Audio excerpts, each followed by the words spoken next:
The Alchemist, page number 88. Another man appeared. He was older and was carrying a small bucket. The boy repeated his question. Why do you want to find that sort of person? The Arab asked. Because my friend here has traveled for many months in order to meet with him, the boy said. If such a man is here at the oasis, he must be the very powerful one, said the old man after thinking for a few moments. Not even the tribal chieftains are able to see him when they want to, only when he consents.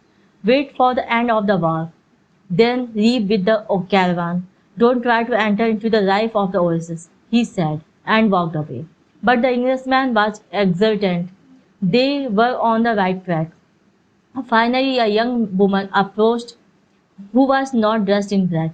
She had a vessel on her shoulder, and her head was covered by a veil, but her face was uncovered. The boy approached her to ask about the alchemist. At that moment, it seemed to him that time stood still, and the soul of the word surged within him. When he looked into her dark eyes, and saw that her lips were poised between a laugh and silence. He learned the most important part of the language that all the world spoke, the language that everyone on earth was capable of understanding in their heart. It was love, something older than humanity, more ancient than the desert, something that exerted the same force whenever two pair of eyes met, as had theirs here at the well. She smiled, and that was certainly an omen. The omen he had been awaiting, without even knowing that he was. For all his life, the omen he had sought to find with his sheep and in his books, in the crystals and in the silence of the desert. It was the pure language of the word. It required no explanation. Just as the universe needs none as is none, as it travels through endless time. What the boy felt at that moment was that he was in the presence of the only woman in his life, and that, with no need for words, she recognized the same thing. He was more certain of it than of anything in the world. He had been told by his parents and grandparents that he must fall in love and really know a person before becoming committed. But maybe people who felt that way had never learned the universal language. Because when you know that language, it's easy to understand that someone in the world awaits you, whether it's in the middle of the desert or in some great city. And when two such persons, people encounter each other and their eyes meet, the past and the future become unimportant. There is only that moment and the incredible certainty that everything under the sun has been written by one hand only.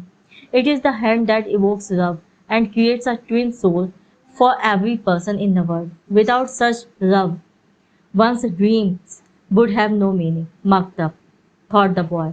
The Englishman man shook the boy.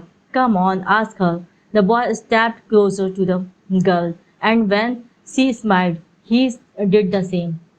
What's your name? He asked. Fatima, the girl said, averting her eyes. That's what some women in my country are called. It's the name of the Prophet's daughter, Fatima said. The invader carried the name everywhere. The beautiful girl spoke of the invaders with pride. The Englishman prodded him, and the boy asked her about the man who cured poor pupils' illnesses. That's the man who knows all the secrets of the world, she said. He communicates with the genies of the desert. The genies were the spirits of good and evil, and the girl pointed to the south, indicated that it was there the strange man lived. Then she filled her vessel with water and left. The Englishman vanished too, gone to find the alchemist, and the boy sat there by the well for a long time, remembering that one day in Tarifa the lavender had brought to him the perfume of that woman, and realizing that he had loved her before he even knew she existed. He knew that his love for her would enable him to discover every treasure in the world. The next day, the boy returned to the well, hoping to see the girl. To his surprise, the Englishman was there, looking out at the desert. I waited all afternoon and evening, he said. He appeared with the first stars of evening. I told him what I was seeking, and he asked me if I had ever transformed reed into gold. I told him that was what I had come here to learn. He told me I should try to do so. That's all he said. Go and try. The boy didn't say anything. The poor Englishman had travelled all this way only to be told that he should repeat that he had already done so many times. So then try. He said to the Englishman, that's what I am going to do. I am going to start now. As the Englishman left, Fatima arrived and filled her vessel with water. I came to tell you just one thing, the boy said. I want you to be my wife. I love you. The girl dropped the container and the water spilled. I am going to wait here for you every day. I have crossed the desert in search of a treasure that is somewhere near the pyramids. And for me, the war seemed a curse, but now it's a blessing because it brought me to you. The war is going to end someday, the girl said. The boy looked around him at the date palms. He reminded himself that he had been a shepherd and that he could be a shepherd again. Fatima was more important than his treasure. The tribesmen are always in search of treasure, the girl said, as if she had guessed what he was thinking, and the women of the desert are proud of their tribesmen. She refilled her vessel and left. The boy went to the well every day to meet with Fatima. He told her about his life as a shepherd, about the king, and about the crystal shop. They became friends, and except for the 15 minutes he spent with her, each day seemed that it would never pass. When he had been at the oasis for almost a month, the leader of the caravan called a meeting of all of the people traveling with him.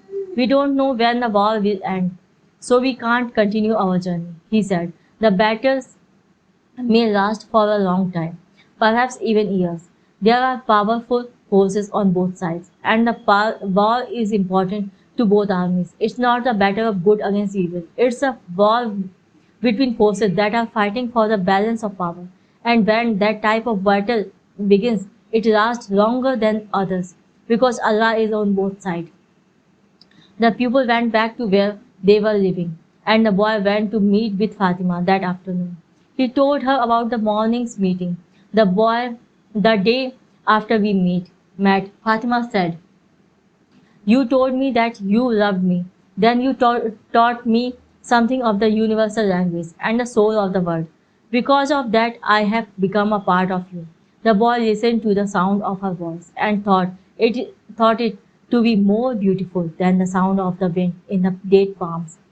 I have been waiting for you here at this oasis for a long time. I have forgotten about my past, about my tradition, and the way in which men of the desert expect women to behave. Ever since I was a child, I have dreamed that the desert would bring me a wonderful present. Now my present had arrived, and it's you. The boy wanted to take her hand, but Fatima's hands held to the handles of her jug. You have told me about your dreams, about the old king and your treasure, and you have told me about omens. So now I fear nothing because it was those omens that brought you to me, and I am a part of your dream, a part of your destiny, as you call it. That's why I want you to continue toward your goal. If you have to wait until the war is over, then wait. But if you have to go before then, go on in pursuit of your dream. The dunes are changed by the wind, but the desert never changed. That's the way it will be with our love for each other. Maktab, she said, if I am really a part of your dream, you will come back on one day. The boy was sad as he left her that day. He thought of all the married shepherds he had none. They had a difficult time convincing their wives that they had to go off into distant fields. Love required them to stay with the people they loved. He told Fatima that at their next meeting, the desert takes our men from us, and they don't always return. She said, we know that we are used to it. Those who don't return become a part of the crowds, a part of the animals that hide in the ravines, and the water that comes from the earth. They became a part of everything. They became the soul of the world. Some do come back, and then the other women are happy because they believe that their man may come one day returned. As well, I used to look at those women and envy them their happiness. Now I too will be one of the women who wait. I am a desert woman, and I am proud of that. I want my husband to wander as free as the wind that saves the dunes, and if I have to, I will accept the fact that he has become a part of the clouds and the animals and the water of the desert. The boy went to look for the Englishman. He wanted to tell him about Fatima. He was surprised when he saw that the Englishman had built himself a furnace outside his tent. It was a strange furnace, fueled by a firewood, with a transparent flask heating on top. As the Englishman stared out at the desert, his eyes seemed brighter than they had when he was reading his books. This is the first phase of the job, he said. I have to separate out the sulfur. To do that successfully, I must have no fear of failure. It was my fear of failure that first kept me from attempting the masterwork. Now I am beginning what I could have started 10 years ago, but I am happy at least that I didn't wait 20 years. He continued to feed the fire, and the boy stayed on until the desert turned pink in the setting sun. He felt the urge to go out into the desert to see if its silence had the answers to his questions. He wandered for a while, keeping the dead palms of the oasis within sight. He listened to the wind and felt the stones beneath his feet. Here and there he found a cell and realized that the desert in remote times had been a sea. He sat on a stone and allowed himself to become hypnotized by the horizon. He tried to deal with the concept of love as distinct from possession and could not separate them. But Fatima was a woman of the desert, and if anything could help him to understand it was the desert. If he had sat there thinking, he sensed movement above him. Looking up, he saw a pair of hawks flying high in the sky. He watched the hawks as they drifted on the wind. Although their flight appeared to have no pattern, it made a certain kind of sense to the boy. It was just that he could grasp what it meant. He followed the movement of the words, trying to read something into it. Maybe these desert words could explain to him the meaning of love without ownership. He felt sleepy in his heart. He wanted to remain awake, but he also wanted to sleep. I am learning the language of the world, and everything in the world is beginning to make sense to me. Even the flight of the hawks, he said to himself, and in that mood, he was grateful to be in love.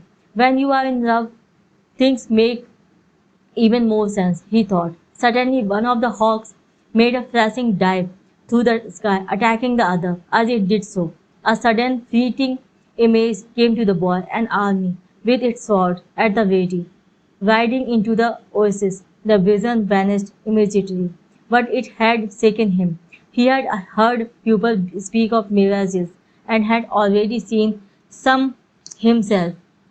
They were desires that, because of their intensity materialized over the sands of the desert. But he certainly didn't desire that an army invade the oasis. He wanted to forget about the vision and return to his meditation. He tried again to concentrate on the pink shades of the desert and its stones. But there was something there in his heart that wouldn't allow him to do so. Always heed the omens, the old king had said. The boy recalled what he had seen in the vision and sensed that it was actually going to occur. He rose and made his way back toward the palm trees. Once again, he perceived the many languages in the things about him. This time, the desert was safe, and it was the oasis that had become dangerous. The camel driver was seated at the base of a palm trees, observing the sunset. He saw the boy appear from the other side of the dunes. An army is coming, the boy said. I had a vision. The desert fills men's hearts with visions, the camel driver answered. But the boy told him about the hawks, that he had been watching their flight and had suddenly felt himself to have plunged to the soul of the world. The camel driver understood what the boy was saying. He knew that any given thing on the face of the earth could reveal the history of all things. One could open a book to any page or look at a person's hand. One could turn a card or watch the flight of the birds. Whatever the thing observed, one could find a connection with his experience of the moment. Actually, it was not that those things in themselves revealed anything at all. It was just that people, looking at what was occurring around them, could find a means of penetration to the soul of the world. The desert was full of men who earned their living based on the ease with which they could penetrate to the soul of the world. They were none are seers, and they were held in fear by women and the elderly. Tribesmen were also wary of consulting them, because it would be impossible to be effective in battle if one knew that he was fated to die. The tribesmen preferred the taste of battle and the thrill of not knowing what the outcome would be. The future was already written by Allah, and what He had written was always for the good of man. So the tribesmen lived only for the present, because the present was full of surprises, and they had to be aware of many things. Where was the enemy's sword? Where was his horse? What kind of blow should one deliver next in order to remain alive? The camel driver was not a fighter, and he had consulted with seers. Many of them had been right about what they said, while some had been wrong. Then one day the oldest seer he had ever thought of out, and the one most to be feared, had asked why the camel driver was so interested in the future. Well, so I can do things, he had responded, and so I can change those things that I don't want to happen. But then they wouldn't be a part of your future, the seer had said. Well, maybe I just want to know the future so I can prepare myself for what's coming. If good things are coming, they will be a pleasant surprise, said the seer. If bad things are, and you know in advance, you will suffer greatly before they even occur. I want to know about the future because I am a man, the camel driver had said to the seer. And men always live their lives based on the future. The seer was a specialist in the casting of twigs. He threw them on the ground and made interpretations based on how they fell that day. He didn't make a cast. He wrapped the twigs in a piece of cloth and put them back in his bag. I make my living forecasting the future for people, he said. I know the science of the twigs, and I know how to use them to penetrate to the place where all is written. There I can read the past, discover what has already been forgotten, and understand the omens that were here in the present. When people consult me, it's not that I'm reading the future. I'm guessing at the future. The future belongs to God, and it is only He who reveals it. Under extraordinary circumstances, how do I guess at the future based on the omens of the present? The secret is here in the present. If you pay attention to the present, you can improve upon it. And if you improve on the present, what comes later will also be better. Forget about the future and live each day according to the teaching, confident that God loves His children. Each day in itself brings with it an eternity. The camel driver had asked what the circumstances were under which God would allow him to see the future. Only when he himself reveals it, and God only rarely reveals the future. When he does so, it is for only one reason. It's a future that was written so as to be altered. God had shown the boy as part of the future. The camel driver thought. Why was it that he wanted the boy to serve as his instrument? Go and speak to the tribal chieftains, said the camel driver. Tell them about the armies that are approaching. They will laugh at me. They are men of the desert, and the men of the desert are used to dealing with omens. Well, then, they probably already know. They are not concerned with what right now.